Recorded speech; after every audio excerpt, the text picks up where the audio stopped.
Hi, everyone. Carmen Didisco here. We have another edition of the Made in USA with Mr. Christopher Guerrero. It's going to be a great show. Remember, we are live on this show. You're listening to a podcast, but we also have our video of the show in case we're talking about something you want to see what it's like or just kind of look and see how great Christopher looks, how bad I look. Go on to our YouTube channel, which is Launch Network. The Launch Network. Do a search for it on YouTube and make sure you subscribe to the channel, and then you'll get notified each time a new show gets put up. But let's bring on the man himself, Mr. USA, Christopher Guerrero. What's up there, Chris? USA, USA. Hey, Carmen, how you doing? I love that sound. Don't you love that sound? I love Dude, it. It's so funny. Even when I close the show off, I'm walking around going, USA. It's the greatest sound in the world. It's funny. We just talked about, I just did a military podcast just before this one. So I had the flag behind me, there was several hundred people on, and they were all loving the background. So I just, it looks good. It really does. It looks great. I always try to wear my flag right on my sleeve here. I always try to get something with the USA no matter what I do or where I go. I absolutely love it. Awesome stuff. So what's happening with you up there, man? How's it going? Yeah, good. We're keeping pretty busy. I thought today would be a good day. We talked about a little bit of the 5S last time, right? Maybe some 8 disciplines of how to eliminate waste. I thought today would be a good time to bring that up, especially when you talk about producing something in the U.S., right? We talked a lot about wanting to make it high quality, excellent cost, and quickly, right? Speed to market. So what better than today to cover that as we continue to have these podcasts and keep them in sequence? Yeah, I think it's a great idea. The good part about what you have done and your background and the things that you have proven at work is, you have a great sequence, you have systems, you have ways of doing things that a lot of us inventors, don't put that in place. But when you see it work, when you see it actually helping and making things better, then that light bulb goes off and says, wow, this planning stuff really works. Because, inventors, right, we just willy-nilly do things. We grab this and grab that, but we're so out of sequence that it's hard for us to really focus and get back in there. And that's what I love about what you do. Absolutely. I talk about that automotive training, right? That is such a disciplined training that it teaches you how to perform at high levels consistently day in and day out. And part of Lean Six Sigma and the transformation, before state, after state, is all a model of organizational skills and really keeping things in line so you're not getting ahead of yourself, right? That is probably the most important thing to talk about. I talk about the waste, right, in general. What are the waste?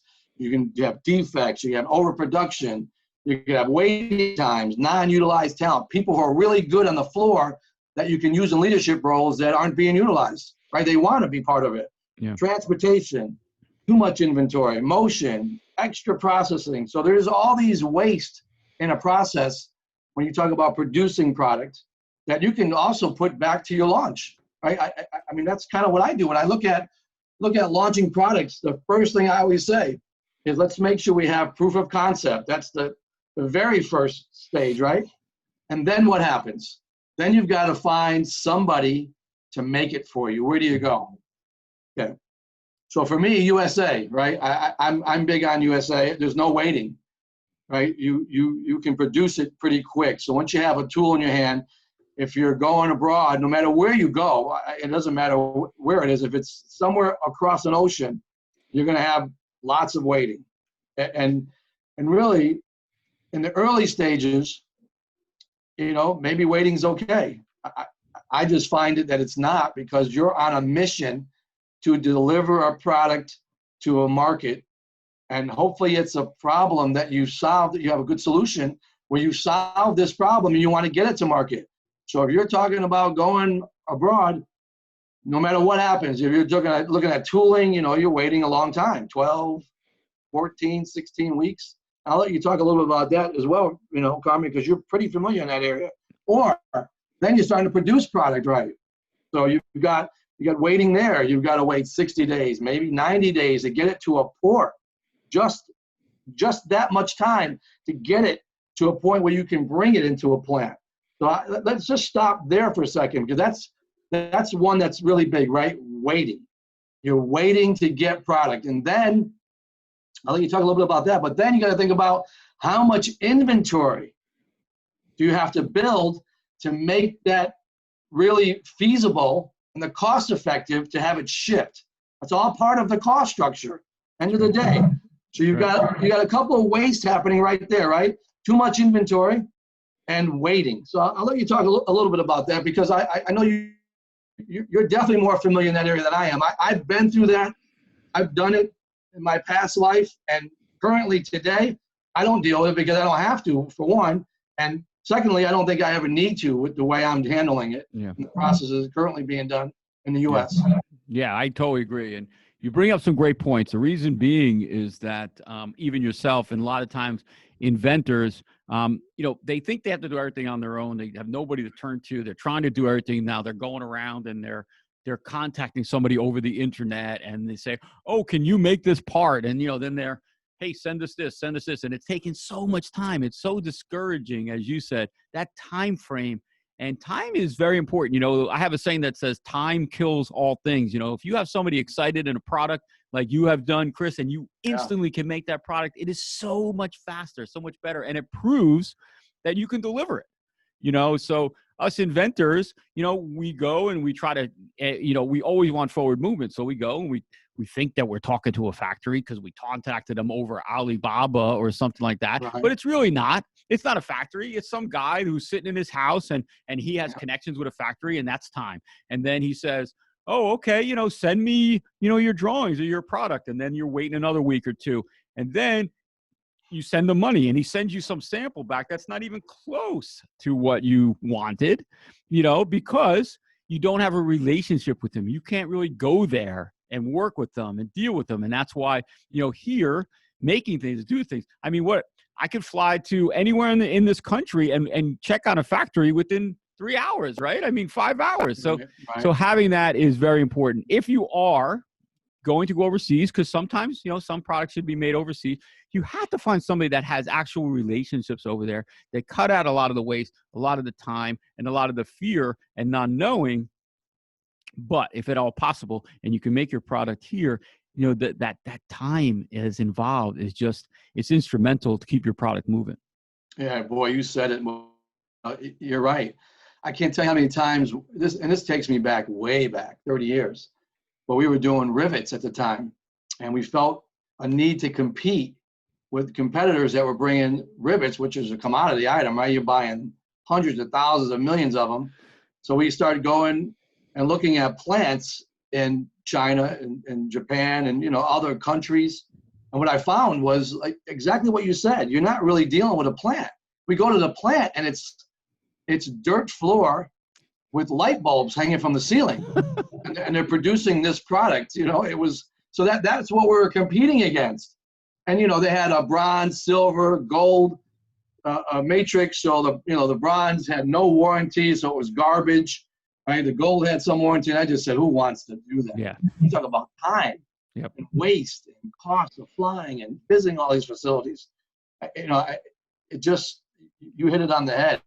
And it becomes, what happens is, when you start dealing with that and you can't find the right plant, like you said, it's good to have somebody that you can find a world-class manufacturing operation. Then you get impatient, you get really frustrated, and it just kills the mojo. Yeah. Momentum, it's just shut down. So I'm with you on that. So think about that as waste, right? When I look at 8 disciplines of waste and how to remove them, waiting, right? Big deal. Huge. Inventory. That's a cash killer. But let's talk about what happens once it gets to the port. Then you have another waste, right? Transportation. You have to take that inventory and bring it somewhere, right? It's either at a warehouse that somebody's going to hold for you and charge you, or it's at a warehouse that somebody can fulfill, but you still have all that transportation cost you can't recover. So everyone says, oh, it's so much less expensive.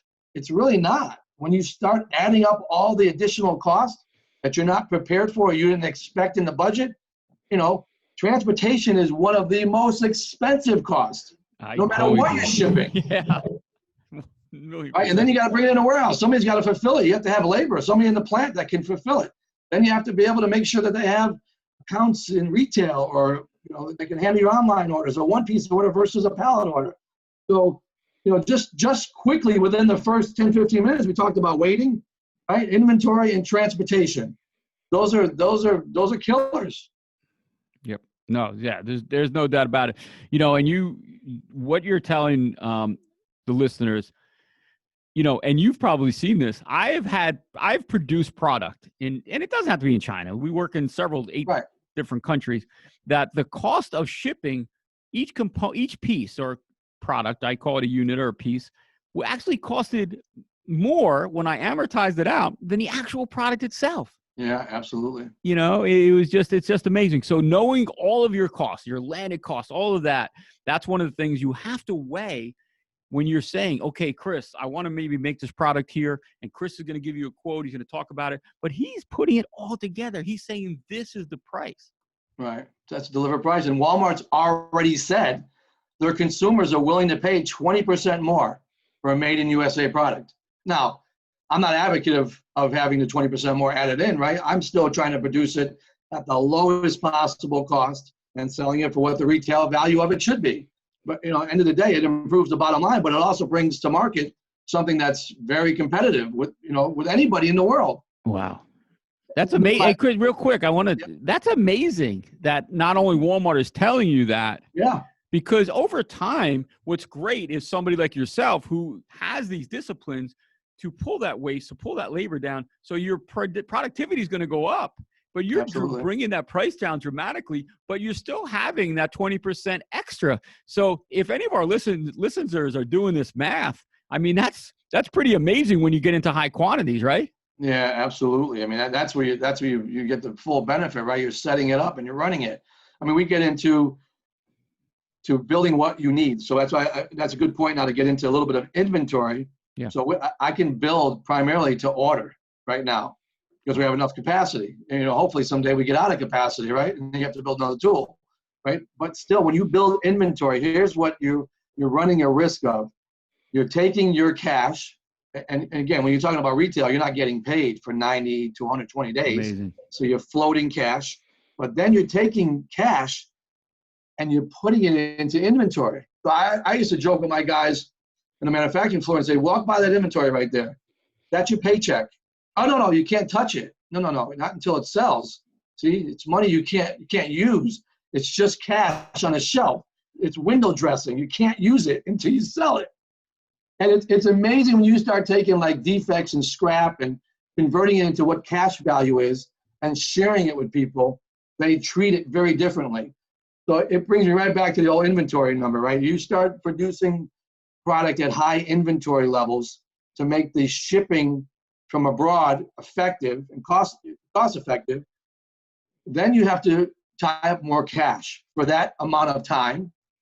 And then what happens? You finally get it into the warehouse. You finally open up the crate and you see there's a problem with the product. It's not what you thought the quality level should have been. Regardless, I've seen samples come. They were beautiful. Signed off on them. And they look great. Then I got my product and said, that's not what I signed off on. Well, that's our production capability.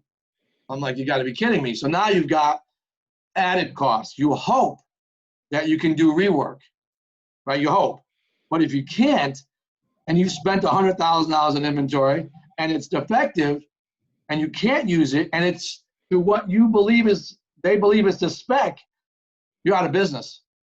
And most people can't survive that type of scenario. It's plain and simple. Even if you can survive it, it'll take so much wind out of your sails, Chris, that you may not want to continue. No, right. Right. I mean, and you talk about like the calls late at night. I see emails from you, Carmen, at midnight. So I know what you're doing, right? You're working. Right? It's funny. So that's the first thing I say, okay, Carmen's probably on the phone with somebody. I do. I talk to the Asian countries from about 11 to 3 in the morning every day. Yeah, right. No, I know. So I've been through all that. And it's just for me to be able to look at just those 4 wastes, right? Waiting, transportation, inventory, defects. Those are all deal breakers. Those are not done right. They add cost to product. They slow your delivery down. So everything we talk about as being positive for making in USA, right? Cost effective, quality, and speed to market. These work against you, completely against you. Then at some point, if you want to maintain that curve, you have to maintain the inventory level, which means you have to keep the right cash balance, right, to continue to feed the line. And at some point, for me, building to order, building what you need, when you need it, shipping it when you need to ship it, is ultimately the best scenario for everybody. You already got your money hanging out there for 90 to 120 days, right? So let's utilize what you can in the best possible scenario without having to float it, right? Because they're not going to ship it to you until you pay the supplier. Then so that money's already tied up for 60 to 90 days. And then if you're doing retail and you're shipping it into retail, that's going to get tied up again. You're tied up for 6 months. So you become a bank, really. Yeah. And a lot of people can't do it. They just can't do it. It's not practical. Chris, it's amazing. I know we get off track here because there's so much to talk about. But us being in this business, we sell products into stores. We sell into retail, QVC, TV shopping. So we have experienced it. But a lot of inventors that we talk to, and I'm sure that you talk to, they're hell bent on getting a retail order, which we want them to. Right. But we're trying to prepare them for what's in store for them. And I always say, just be careful what you wish for, because as soon as you get that big, it's not that you're an inventor anymore. You're a business owner, you're a product developer. You really got to switch over and change your hats pretty quickly, because we're talking about, whether you're making it here, there, whatever, it's a serious business then. Absolutely. I mean, you're floating some real money now, especially when you start getting into, 50,000, 100,000, 500,000 units. It's some big time cash. Yeah. And that's scary for anyone. I don't care what business and how long you've been doing it. When you're floating $250,000, $500,000 out there and you hope that it's going to sell, boy, and, you want to be sure that quality is 100% dead on, and anything you ship out in the field doesn't get returned, right? Because that's a separate issue altogether when it comes to cost. But yeah, definitely. And it's funny because I can't tell you how many people I've run into who I still love the products, have great ideas, and I'm still promoting them, and we're going to push them again into retail, but they ran out of money. Yeah, it's a real issue. You're so, like you said, so headstrong on get this product finished, get it designed, get tools, mold product. Let's get a retail order, and then as soon as you get a retail order, they go, okay, how am I going to fill that? I don't have the cash. Yeah. So I always say, make sure you think the entire business structure. It's not just getting it to retail. It's making sure you can manage a business once it is in retail. And it's not easy. We'll even cover that in one of the next shows. Getting into retail. Retail is not easy getting into. And all the things you need to cover with, holding inventory and all the agreements you have to sign and how you have to fulfill it and how many days it takes to fulfill it and who pays for the shipping and what size pallets and size cartons and how many times do they pick up and how fast can you replenish it. So there's a lot that goes into it than just thinking getting your first retail order and jumping up and down with Joyce. Yeah, because it is exciting, and we tend to skip over the things that we don't know or that we don't want to think about. But those things do come back to bite you. I had a real quick, I know we're low on time, but I had a gentleman, we did a product for him, and he tried for about 2 years, and he got an order from Walgreens. They loved the product, and it was such a big order that he had to try to get them to cut back on the order because he didn't have the money, and he couldn't fulfill the orders. And we tried very, very hard to get him the funds, but it was such a short runway. He didn't tell us, until it was too late. And Walgreens ended up seeing it as an issue for future orders, as a weakness, because he didn't tell them, and they canceled the order on him. It was I believe it. That's the last thing you want to do is get a buyer in a bad spot, because you're not getting that second chance. These guys are rolling with a lot of products, big dollars, right? I mean, it has to be attractive for the buyer to want to buy it, right? That's the first start. So you have to perform and deliver. Yeah, as the stars have to align for you to get that all wanting purchase order, and they do, but you don't want to blow it. No, that's the last thing. So again, I think about everything I do in terms of 5S and 8D, right? Those are two key areas to start with. They're really basic, they're easy to learn, and it applies to anything you do. I mean, I've applied it to kids' homework. You can apply it to anything you do. It comes down to really following an organized system and really being efficient at what you do and making sure you're covering these grounds so you don't get burnt. Because one mistake can put you out of business before you get started. No doubt. And that's what I love about what you do. This information and this way of doing things flows out of you like it's normal because you know it works and you've learned it, you live it, you've done it. And that's what's great about you. Like, you're not thinking this and writing it down. I mean, you're probably sometimes not even thinking about it and you're doing these things. And I just love that it shows that it works. And not only being able to implement it in US based manufacturing is, but implementing with people who really need the help. I mean, an inventor or somebody like me who, I just want to make my product.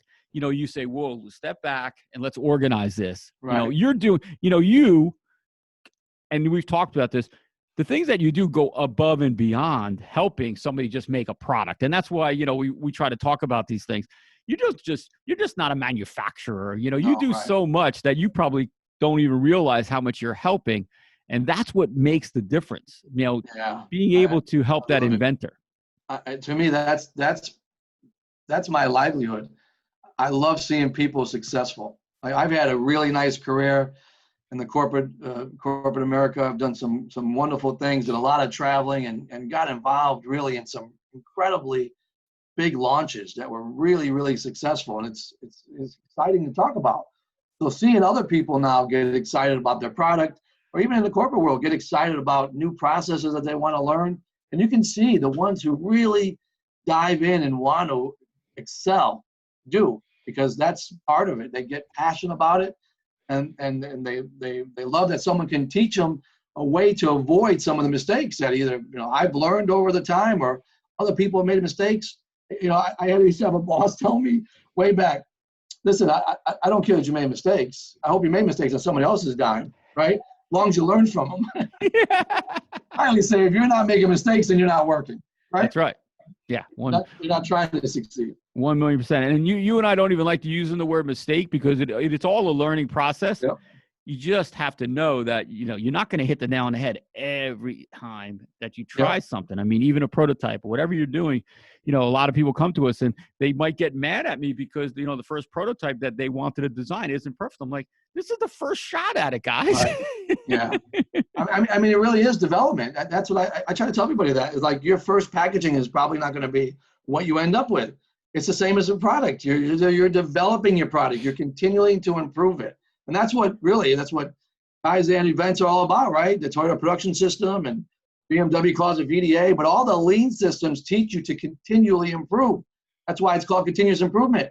Because even when you get it good, you can make it better and then make it better. We talk about like one of the ways is motion, right? How much movement your body is doing. That's when you really fine tune the process so much.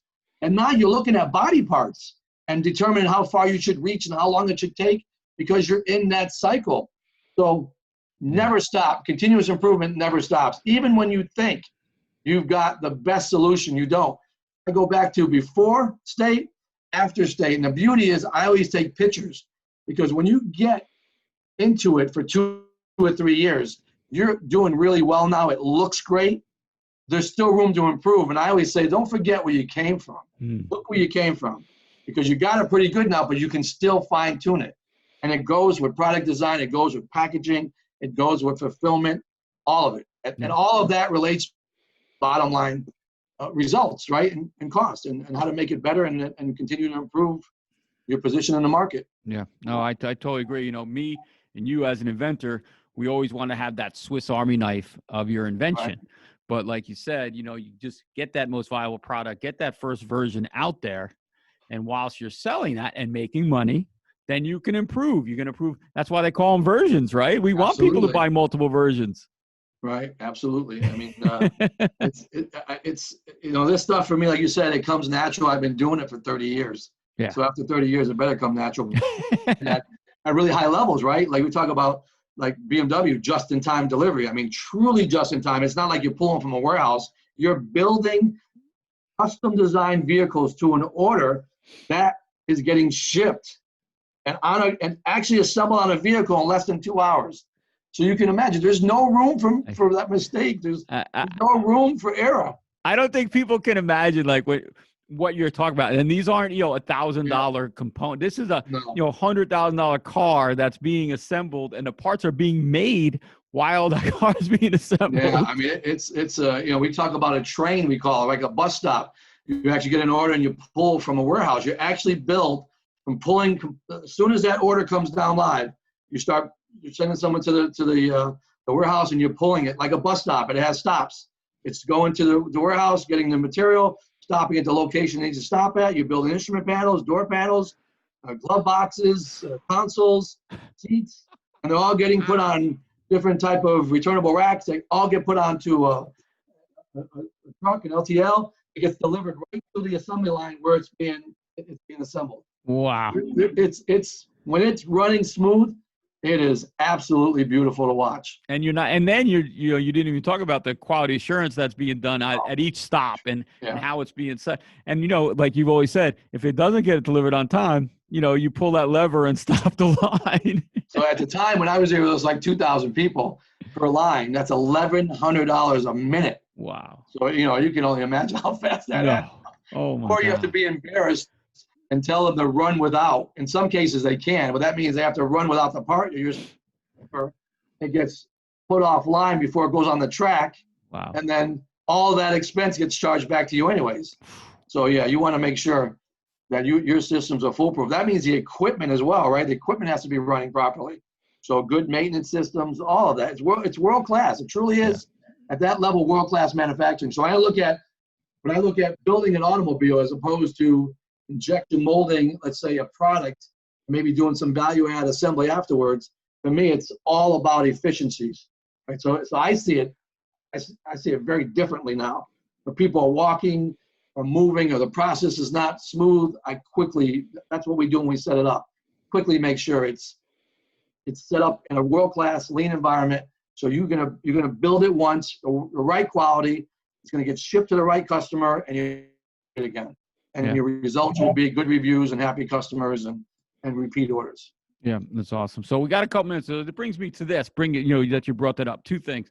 One is you're not really just building that first run. So, the people are coming to you, an inventor, that make this product for me. You're making a certain amount, but really you're getting them set up for success. You're building all that quality in for the expansion, exponential growth, that product is hopefully going to have. So what can we tell our listeners if they want to come to you, if they want to talk to you about their product, what should they have and where should they be to a point before they come to see it? Yeah, I can help them right from the design stage. So it's always good to have a good design that you feel like is something that will solve a problem, right? So it's at a state. It would be great to have samples. I mean, having cell sheets or videos, that's that much better. 3D models, that tells me that you've invested quite a bit. Otherwise, you're at a point where it's an idea, right? And it's on a sketch, and now you're asking me to get involved in design. So there's that element that becomes, you go all the way back to product development. Now you've got to select the right material, you got to validate it, you got to do the proof of concept. But if you've got something that's already what you feel is viable to solve a problem, boy, we can really make it better. We can really get the material what you need to have, and we can get it to market pretty quick. That's awesome. Yeah, that's great. And I know you excel. I mean, when you say quick, you're not talking about months. I mean, you're talking about quick. Yeah, I'm telling you, we can do tooling. Again, it all depends on the size of the platform of the tool. But typically, we quote 8 to 10 weeks. We've done them in 6 weeks. It's all about backlog, and but we can do it pretty quick. And then you're talking about having a production tool ready to go and start producing product in hand, production level. Meanwhile, while you're doing the tooling, you're finishing the packaging, you're doing the website, you're getting your marketing stuff ready, all of that. And then you're truly at that point ready to start submitting to retail. Because to submit to retail, you have to be ready. Yeah. That means that product has to be foolproof, ready in the application to be delivered at a retail price, retail packaging to show a buyer.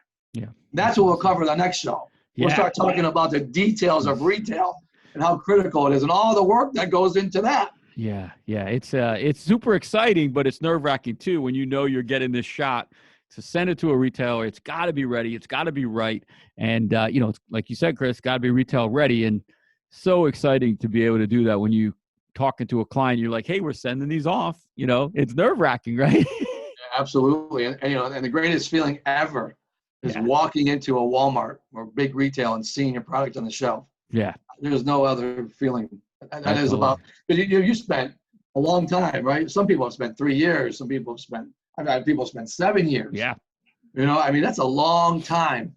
And to see it, it's like a dream come true. It's an entrepreneur's dream. Yeah, that's always one of the fun things. Or I love calling up a client and saying, "Hey, listen, the buyer loves your product. We're going to meet with them. We're bringing it up there. We're getting the contracts, but then the paperwork starts. So those are all things we'll talk about on the show. We're never going to run out of stuff to talk about because there's so much. No. I mean, just a vendor package alone is about 5 shows. Absolutely. And then at some point we'll do some live shows in the plant. Yeah. We'll go through all these characteristics of 5S and what the 8Ds mean and how to do a value stream and watch it. A product actually being molded through that value chain. Wow. And that'll be really exciting. I'm looking forward to that. All right, cool. We're going to close up the show. Another awesome about information that, a lot of us are needing, even though we don't like to admit that we need stuff, we need help, we need to do this correctly. So, make sure that you do what you can do. And if you need help doing things, make sure you pull in the right people because it's super important when you only get that one shot. Okay, so we're going to close the show up. Please go on out to the Launch Network if you want to see the video portion of this, going out to Google Play, iTunes, or wherever you consume your podcast information. Make sure you subscribe to our show on either platform. We love it. For Mr. Christopher Guerrero, we thank you for listening. For myself, Carmen Danisco, and we will catch you next time on Made in USA. You all take care.